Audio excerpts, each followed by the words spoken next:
Autism and dating. This is a topic that I myself have pretty little knowledge on. It's also something that I don't see quite a lot of information about. I like to be very transparent with you guys. I like to talk about what's going on in my life in the hopes that somebody else relates. And so today I am going to be going into the intricacies and the difficulties of dating as someone who is autistic. For those of you who don't know me, my name is Elena and I was diagnosed with autism at age 25. To give you a bit of backstory about me and my dating life, I was pretty late to the party in terms of the friends that I was around. I was 17 when I had my first kiss, and actually it was something that I actually didn't really want to have at that point. I think it was something that I know a lot of us relate to. We felt like we had to kind of get it over and done with. Do I regret it? No. But did I especially crave it, want it, need it? Absolutely not. My first serious relationship was at 19 years old, and it was with somebody who I was very much attracted to, but was there much chemistry? Probably not. But I think, you know, we've all had those kind of experiences. I was definitely somebody who questioned her sexuality, mainly because I wasn't actually attracted to the boys at my school. I didn't crave them, need them, kind of like my friends spoke about boys and sex and all of that stuff. I was like, I'm pretty content with not having anybody touch me. I wondered if I was gay, I wondered if I was asexual, and then I kind of just fell into my first relationship. I've been in a few relationships in my life, and I would say when it comes to intimacy and sex, I've never really felt kind of present in the moment with that person. I think as girls, like, we talk to our friends and we kind of gauge how each other's love lives are going. You know, that's a big point of conversation, particularly in the friendships that I've had. Hearing how my friends spoke about sex and relationships and love and intimacy and all that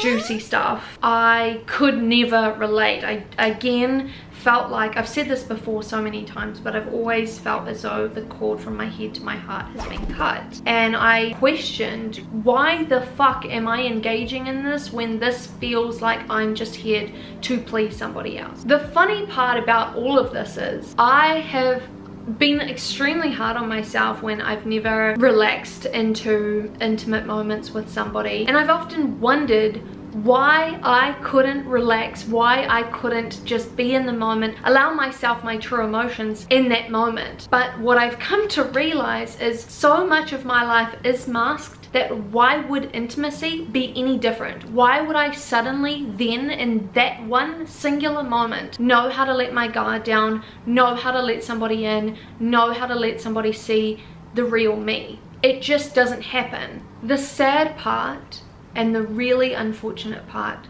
about having an autistic brain and dating is we are more predisposed to getting into abusive, manipulative situations, and that can be for a number of reasons. I think the first one is we understand pain, we understand the hardships of life. We can so easily cast empathy onto somebody before we see the red flags. I know for me, I was in a heavily abusive relationship that I actually documented on my other channel. If you want to go watch that, I will link it down below, but please keep in mind I was a lot younger and I was also undiagnosed at this point. But in this video, I talk about this guy at the beginning of our relationship actively cheating on me with his ex, actively engaging in romantic conversation with her, and when I find out about it, when I question him about it, he breaks down crying, saying that he believes she's going to end her life and he feels responsible to keep her alive. Oh my god, I also understand what that feels like. I understand what it means to help somebody. I also know what it means to be the person who wants to end their life. So what a good person you are, I understand. Unfortunately, I am a very trusting person, a very naive person, and all I have is words. I often don't see red flags.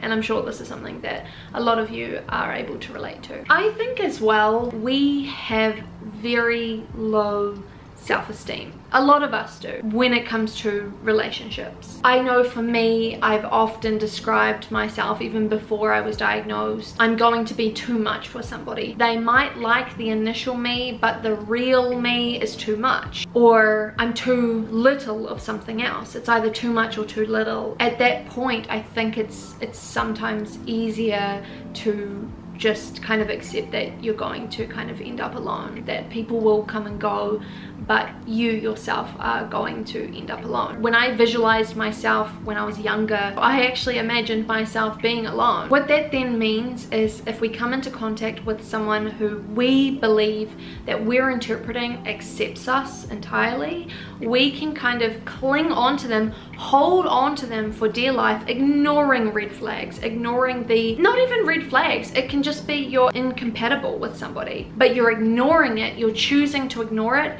because the feeling of acceptance is so far and few between. Or you go to the opposite extreme, which is probably something that I did, and choose not to date at all, because at least when you choose to not actively put yourself out there, then you can not be rejected. I am somebody, previously in relationships, I feel big emotion. I think that this is perhaps neurodivergent thing. Our emotions are big. Just as much as we have like sensory overload and like everything is so sensitive to us, so is emotion, so is excitement and love and the joy. It's so consuming, even just for the neurotypical brain, but for a neurodivergent brain, like if you know, you know. We can daydream pretty much off the bat about our relationship to that person, what the potential could be with that person, and just get swept up in the potential, the future,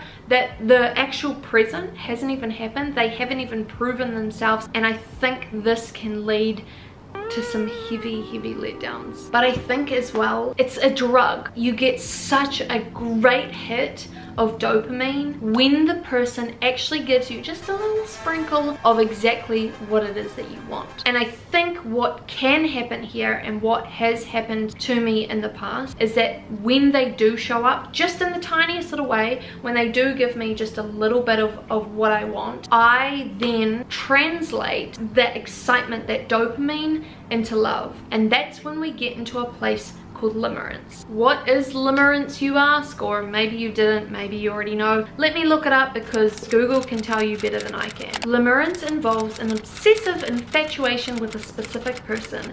This individual's feelings toward the person with limerence are typically unclear. This can cause the individual with limerence to obsess over how that person feels. It's basically being obsessively infatuated with somebody, just an intense desire for a romantic connection with the person, and like kind of getting lost in the fantasy world. I often go to Reddit when I'm first learning about something, and Reddit is definitely a place that I go to when learning about autism and just like different people's perspectives on things. And I really feel like this person did such a great job with identifying the difficulties of dating, relationships, and autism. So this person states, women with ASD and ADHD are way more susceptible to experiencing limerence in my opinion. Most, if not all of us, have experienced years of social rejection and isolation since childhood, which greatly impacts attachment style and how someone would function in a relationship, whether it be platonic or romantic. I've experienced a lot of limerence and anxieties around my attachments, particularly romantic, but fear not, this is something that can be changed with therapy, motivation,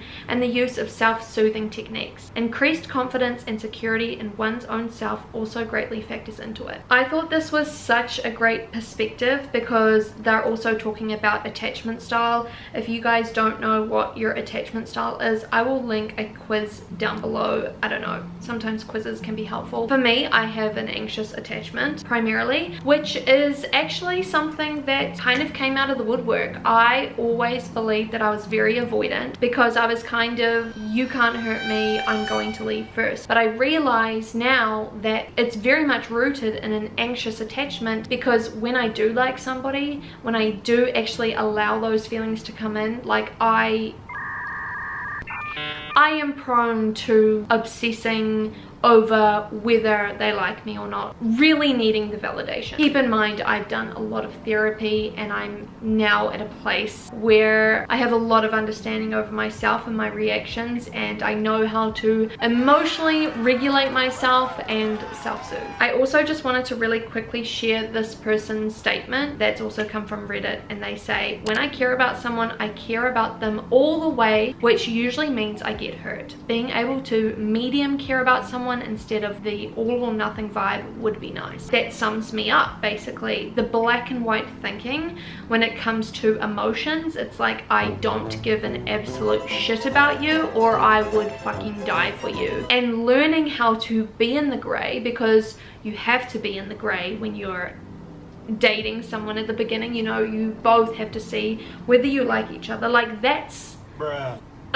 It's so hard, it's so tricky. Dating and relationships, some of the hardest things that I've come across. Like, I know how to regulate myself, I know how to work me, but like, add another person in there and I just like, fuck, I don't know how to process that. I'm giving you guys kind of a lot of information in this video just because like all of these terms are something that I've had to go away and like learn about myself. So if I can kind of condense all the terms that I know into one, like, I hope it helps. But I pretty much wrote here, I think understanding limerence and attachment style is the first step in understanding what a healthy relationship could be with someone, if that is what you want. I think primarily number one comes yourself. You've got to feel confident in yourself. You've got to make sure that you accept yourself and that you're not trying to find acceptance in another person. But of course, you know, that's like step one. But yeah, understanding limerence and attachment style, if you've got a neurospicy brain like myself, understanding these things could be very valuable to your dating life. And the really cool part about where I'm at in life now is I have moved to Toronto. I've made this move to a new country, and I'm now in a place where these social confines, these dating expectations no longer have me boxed in. I'm now in a place where I'm living a lot more fluid with myself and allowing life to show me what works for me and what doesn't, instead of believing that I need to date, then a relationship, then marriage, then kids. I think it's just about allowing you to be your own individual and not let the world and society and your parents and friends dictate where you should be in life. So with that, I'm going to end that there. I hope you guys enjoyed this video. Thank you very much for watching, and if you'd like to see more content by me, I'll leave a link down below to all of my social medias, and I'll talk to you guys very soon. Have a wonderful day. Bye.